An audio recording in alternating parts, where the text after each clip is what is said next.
यह देखना है कि आपको परमेश्वर ने क्या कहा। बीते कल में मैंने कहा कि गिदोन ने सारे उन लाठों को तोड़ करके, सारे उन असेरा की तमाम मूर्तियों को तोड़ करके फेंक दिया था अपने राज्य से। ध्यान से सुनिएगा, और यहां पे क्या लिखा हुआ है, यहां पे जब वो साउल जाता है तो साउल क्या करता है, वहां के राजा को मेल कर लेता है और वहां की भेड़ बकरियों को भी, जो हट्टी मोटी ताजी थी, उनको भी अपने साथ लेके आता है। क्या जब राजा श्रापित है तो क्या भेड़ बकरियां श्रापित नहीं है? श्रापित है। जब राजा श्रापित है तो वहां की भेड़ बकरियां, पूरा सिस्टम, पूरा वहां के लोग श्रापित हैं। सब लोगों को तो मार दिया, परंतु कुछ हष्ट पुष्ट भेड़ बकरियों को और राजा को उसने नहीं मारा, उन पर कोमलता दिखाई, उन पर कोमलता दिखाई। और यही आज गलती आप में से बहुत सारे लोग कर रहे हैं। बहुत सारे भाई बहन, बहुत सारे हमारे नौजवान भाई लोग कोमलता दिखाते हैं। बहुत सारी बहन लोग, बहुत सारे नौजवान विवाहित लोग, वो कोमलता दिखाते हैं उन दुष्ट आत्माओं के ऊपर, उन श्रापित लोगों के ऊपर, या कहेंगे उन श्रापित चीजों पर अपनी कोमलता दिखाते हैं, जिसको परमेश्वर ने कहा नहीं दिखाना, जिसको परमेश्वर आज्ञा देता है। परमेश्वर ने आज्ञा दिया, तू बिल्कुल वहां की चीजों पर कोमलता नहीं दिखाना, उन्हें नष्ट कर देना। परमेश्वर क्यों बोला यहां पर, जरा आप समझिए, परमेश्वर क्यों बोला कि वहां पर कोमलता नहीं दिखाना? क्योंकि वहां की, देखिए ध्यान से सुनिए, यह संसार आप देख रहे हैं, संसार बहुत ही सुंदर है, पर इस सुंदरता के पीछे एक बड़ा शैतान का घात है। जो चीजें सुंदर दिख रही हैं, जो चीजें हष्ट पुष्ट दिख रही हैं, जरूरी नहीं है कि वो पवित्र हो और परमेश्वर के करीब हो। आप अपने जीवन में, अपने आजू बाजू में बहुत सारी सुंदर चीजों को देखते होंगे, जिसको परमेश्वर ने कहा इसे छूना भी नहीं है, जिसे परमेश्वर ने कहा इनके सामने अपने आप को, सर को झुकने नहीं देना है, जिसको परमेश्वर ने कहा कि यह काम तू नहीं करना है। पर आप क्या करते हैं? वो आपको सुंदर दिखा या आपको सुंदर दिखी या कोई चीज आपको सुंदर दिखा, आप उसके प्रति दंडवत हो जाते हैं, आप अपने आप को समर्पित कर देते हैं, अपने जीवन को उसके हाथ में दे देते हैं। मेरे प्रियो, ध्यान से सुनो, जो कुछ श्रापित है हम उसको नहीं दे सकते अपने आप को। आप पवित्र प्रजा हो। अब जब आप उत्पत्ति उसके 4 अध्याय में और उसके 7वें पद में लिखेंगे, जब पढ़ेंगे तो वहां पर लिखा है, जब उन लोगों ने गलती किया तो पाप उनके द्वार पर छुपा रहा। आप यदि सब बातों में सही होते हैं, परंतु एक बातों में यदि चूक जाते हैं, तो आप कहीं न कहीं अपने आप को घात होने के लिए तैयार कर रहे हैं, कहीं न कहीं अपना आप नष्ट होने के लिए, अपने आप को घात होने के लिए आप तैयार कर रहे हैं। और यहां पे देखिए, राजा, जो परमेश्वर ने कहा साउल से, साउल ने किया तो गया और उन्हें घात किया, बहुत सारे लोगों को मारा, पर उनमें से कुछ के प्रति इसने कोमलता दिखाई, कुछ के प्रति इसने कोमलता दिखाई। और हम आगे पढ़ेंगे, और जब 15 के 9 पद को हम पढ़ेंगे तो वहां पे लिखा है कि उन पर साउल और उनकी प्रजा ने कोमलता की और उन्हें नष्ट करना ना चाहा। क्यों नष्ट करना नहीं चाहा? क्या उस समय परमेश्वर की आज्ञा उनके पास नहीं थी? क्या परमेश्वर का आदेश क्या वहां से बाहर चला गया था? नहीं। आप चाहे यहां रहो, चाहे दिल्ली जाओ, चाहे मुंबई जाओ, चाहे अमेरिका जाओ, पर आपके साथ परमेश्वर की आज्ञा दृढ़ होनी चाहिए। ऐसा नहीं है कि आपके सामने कोई खूबसूरत चीजें आ गई है और आपने परमेश्वर की आज्ञा को तोड़ दिया। दिखने वाली है बहुत दुनिया खूबसूरत, पर इसके अंदर शैतान की एक बड़ा चाल है। परमेश्वर ने कहा तुझे उसका साथ तुझे छोड़ना पड़ेगा। आप क्या करते? प्रभु ने कहा यदि तेरा हाथ ठोकर खिलाए तो इस हाथ को तू काट डालना। हाथ कितना महत्वपूर्ण है हमारे शरीर का, पैर कितना महत्वपूर्ण है हमारे शरीर का, आंखें कितनी महत्वपूर्ण है हमारे शरीर के लिए। पर परमेश्वर ने यह क्यों कहा? कभी आपने इसको समझा? कहते यदि तेरी आंख तुझे ठोकर खिलाए तो उसे निकाल कर बाहर फेंक दे।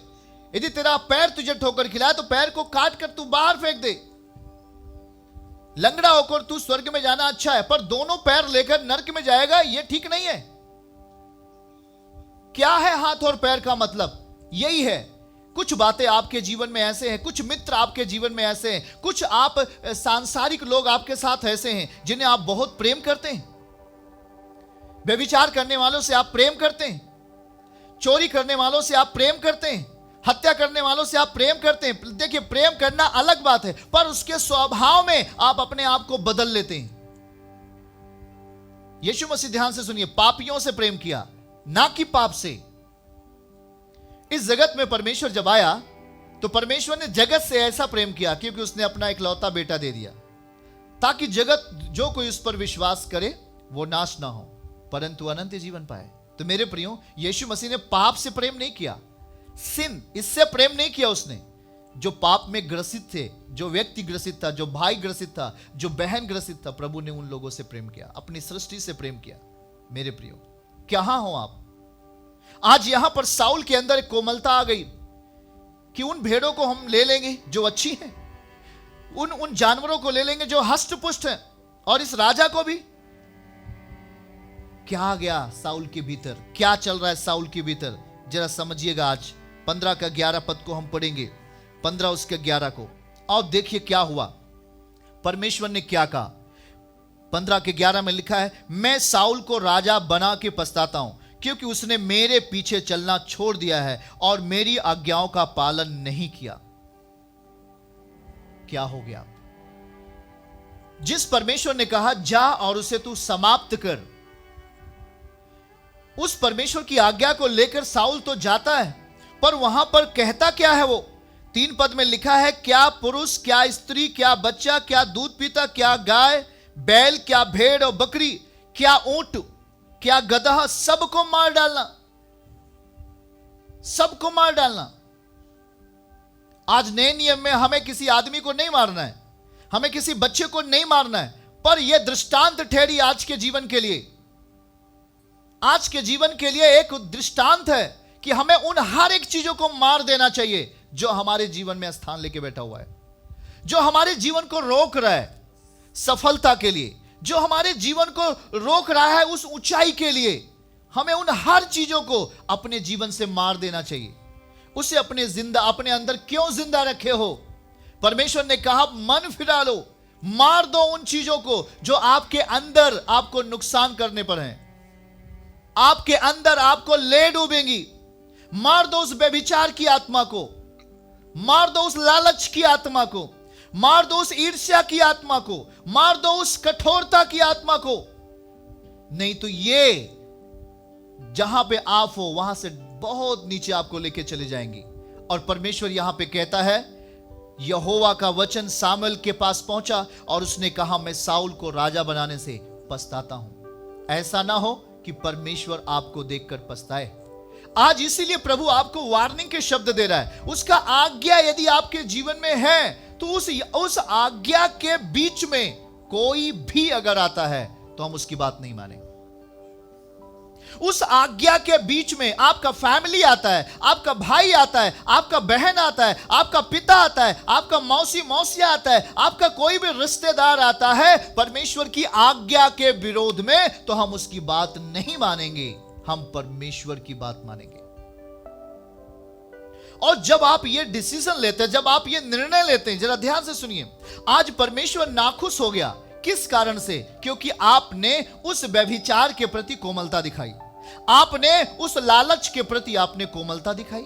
जहां पर आपको कोमलता नहीं दिखानी चाहिए वहां पर आपने कोमलता दिखाई। अरे कोमलता दिखाओ उन गरीब लोगों पर, उन कोमलता दिखाओ उन लोगों पर जो आज कमजोर हैं, जो आज मर रहे हैं आज के जीवन में। पर उस समय परमेश्वर हमें क्या बोलता है? कोमलता नहीं दिखाना। आज आप कहां कोमलता दिखा रहे हैं? कोई लड़का और लड़की बगैर मां बाप के बताए भाग जाते हैं, आप उस पर कोमलता दिखाते हो? कोई भी ऐसी भेद की बात है, कोई जहां पर व्यभिचार का काम होता है, जहां पर लूट मार का काम होता है, जहां पर चोरी का हत्या का काम होता है, वहां पर आप कोमलता दिखाते हो। आप उसके साथ कंप्रोमाइज कर लेते हो, शैतान के साथ कंप्रोमाइज कर लेते हो, जैसे साउल ने किया। उन अमालेकियों पापी मनुष्यों के साथ में कंप्रोमाइज किया, समझौता किया। राजा बोला होगा, आप मुझे मत मारिए, मैं आपको और कुछ दे दूंगा। हैं? तो क्या आप उसकी बात मान जाएंगे? जरा बोलिए, मेरे प्रियो जरा समझिएगा, मैं आपको और विस्तार से कुछ बात करूंगा आज। पवित्र आत्मा कुछ बात आपसे महत्वपूर्ण करेगा।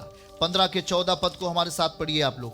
फिर क्या किया सामुएल ने कहा, फिर भेड़, वो बोलता है जब उसका अगुआ आता है, साउल का जो अगुआ था, आत्मिक लीडर, ध्यान से समझिएगा। यदि आप हमारे बच्चे हो, यदि आप हमारे आत्मिक संतान हो, तो मुझे मालूम पड़ेगा कि आप क्या कर रहे हो।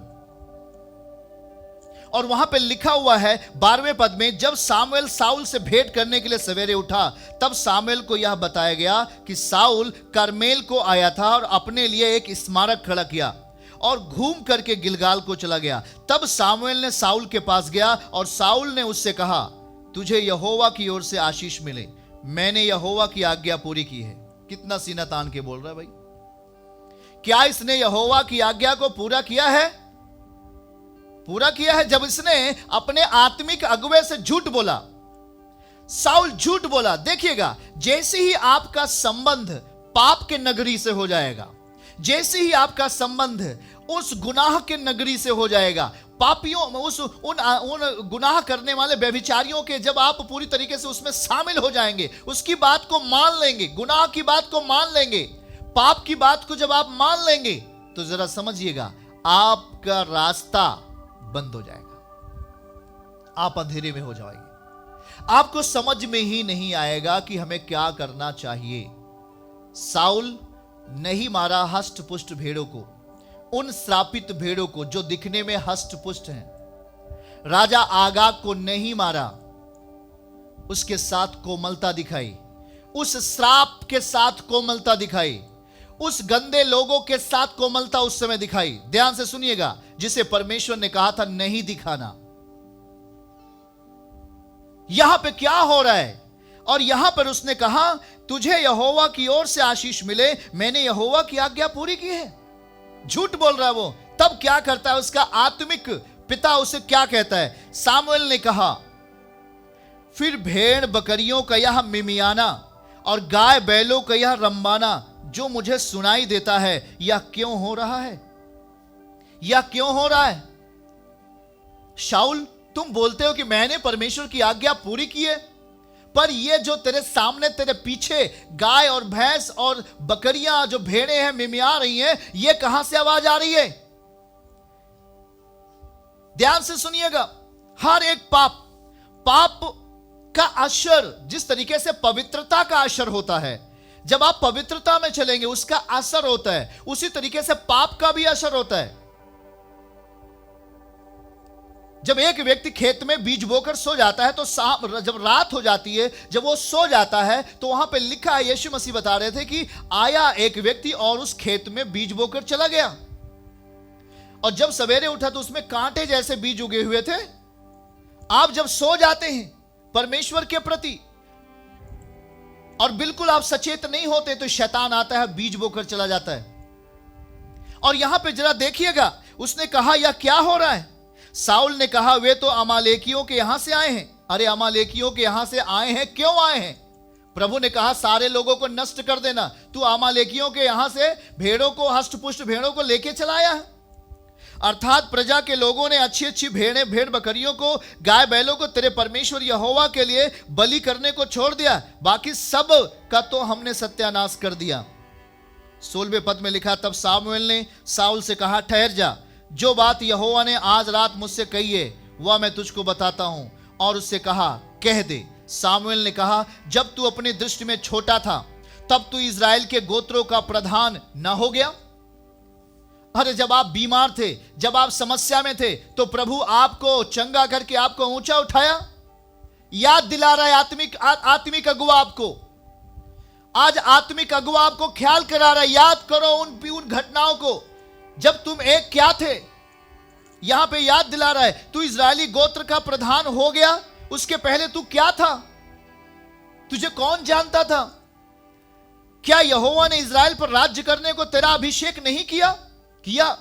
18 पद में लिखा, यहोवा ने तुझे एक विशेष कार्य करने को भेजा और कहा, जाकर उन पापी अमालेकियों का सत्यानाश कर, जब तक वे मिट न जाएं तब तक उनसे लड़ता रहा। 19 पद में लिखा, फिर तूने किस लिए यहोवा की बात टालकर लूट पर टूट, लूट पर टूट के वह काम किया जो यहोवा की दृष्टि में बुरा है। एक समय की बात है, एक टैंकर जा रहा था और उस टैंकर में मिट्टी का तेल लदा हुआ था, और जब टैंकर जा रहा था रोड पर, वो किसी कारण से पलट गया और सारे गांव वाले लोगों ने अपना पिपिया लेकर, ये वो सब लेकर के गया और सारे तेल को भर भर के वो अपने घरों में रखने लगे। क्या बात है ये भाई, हैं? लूट पर टूट। मतलब जब लूटने की समय आ गया, जब लूटने का, जब आपको दिखता है कोई चीज ऐसे कि तुरंत उसको पा जाए, वो चाहे पापी हो, चाहे सही हो, चाहे गंदा हो, फिर भी उसको क्या करोगे? लूट लोगे। उस समय परमेश्वर का वचन आपके लिए नहीं है। हर जगह, हर समय, हर वक्त परमेश्वर का वचन आपके लिए ही है, हमारे लिए ही है। सुंदर सुंदर चीजों को देखा और ये बाप रे, इनको नहीं मारेंगे, इनको अपने वहां पर क्या आपने किया? पाप की हर चीज बुरा है, उसके प्रति हमें क्या रहना है? सावधान। पाप की हर चीज, श्रापित हर एक चीज बुरा है, उसके प्रति हमें सावधान रहना है। आप क्या समझ रहे हैं? दुनिया की हर खूबसूरत चीज पवित्र है क्या? नो, हर कोई पवित्र नहीं है। या सोच लेना, आप क्या देख रहे हो अपने आजू बाजू में, अपने आस पड़ोस में क्या देख रहे हो, अपने गांव देश में क्या देख रहे हो? मेरे प्रियो, जरा सोच लेना। यह संसार तो सुंदर है, पर यह श्रापित भी है, क्योंकि यह परमेश्वर को नहीं जानता। जो चीज प्रभु को नहीं जानती है, जिस चीज से परमेश्वर का संबंध नहीं है, वो चीज श्रापित है। जिस चीज में परमेश्वर का हस्तक्षेप नहीं है, वो चीज श्रापित है। जिस चीज को प्रभु ने शुद्ध नहीं किया है, वो चीज अभी अशुद्ध है। यह आप सोच लेना। अनाज्ञाकारिता, आज्ञा ना मानना, यह कभी भी हमारे जीवन को आशीषित नहीं कर सकता।